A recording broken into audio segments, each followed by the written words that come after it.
Hello, j'ai envie de te partager quelque chose aujourd'hui. As-tu remarqué que souvent les personnes jugent l'endroit où tu es?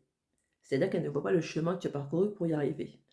Par exemple, moi j'ai un bac plus 5 et les personnes ne se disent pas pourquoi elle en est arrivée là. Parfois elles se disent ah mais si elle a réussi à le faire, moi aussi je peux le faire. Ou elles se disent si j'ai pas réussi à faire ce qu'elle a réussi à faire, c'est parce que moi on m'a empêché de le faire, ou parce que autre excuse, ou autre chose. Mais elles ne se disent pas que est-ce qu'elles avaient vraiment envie d'avoir ce bac plus 5?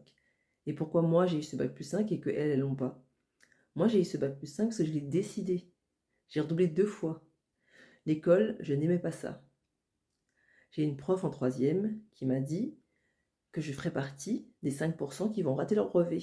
J'étais au tableau devant toute la classe, et parce que je ne réussissais pas à faire un exercice, parce que je n'avais pas appris ma leçon, comme d'habitude, enfin comme souvent, elle m'a dit que je ferais partie des 5% qui vont rater leur brevet. Et là, je me suis dit, mais d'où elle se positionne pour savoir ça? Qui elle est pour me dire ça? Évidemment, j'ai eu mon brevet, j'ai eu mon bac par la suite, etc. Et bien sûr, j'ai eu des échecs.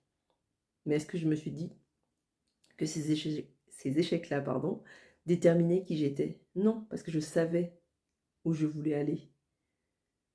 Alors après, une fois que j'ai eu ce bac plus 5, évidemment, il y avait d'autres choses à faire derrière. Et j'avais d'autres rêves.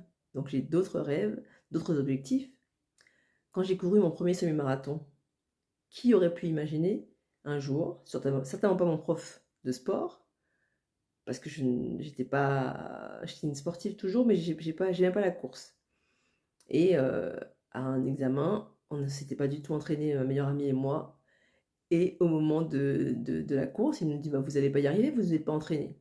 Et on a réussi. On a réussi à tenir ces 20 minutes d'endurance. J'avais l'impression d'être au bout de ma vie en arrivant au bout de ces 20 minutes. Je me suis écroulée par terre, alors que celles qui s'étaient entraînées, elles ont réussi comme nous, mais elles étaient moins épuisées que nous. Donc quand j'ai décidé de me mettre à la course, parce que c'est encore une décision que j'ai prise, et ben je me suis entraînée petit à petit. J'ai d'abord fait 5 minutes, j'étais au bout de ma vie, ensuite 10 minutes, etc. Jusqu'à un jour décider de courir le semi-marathon, alors 21 km et quelques, alors que je n'avais jamais dépassé 15 km, mais je savais que j'allais y arriver. Voilà, donc toi, quand tu vois quelqu'un qui a atteint quelque chose que tu n'as pas atteint, qu'est-ce que tu te dis? Est-ce que tu te poses la question du chemin qu'il a parcouru pour y arriver? Est-ce que tu te demandes qu'est-ce qu'il avait envie d'avoir dans sa vie pour arriver à manifester ça? Comment tu te dis les choses? Ça m'intéresse. Dis-moi en commentaire, s'il te plaît.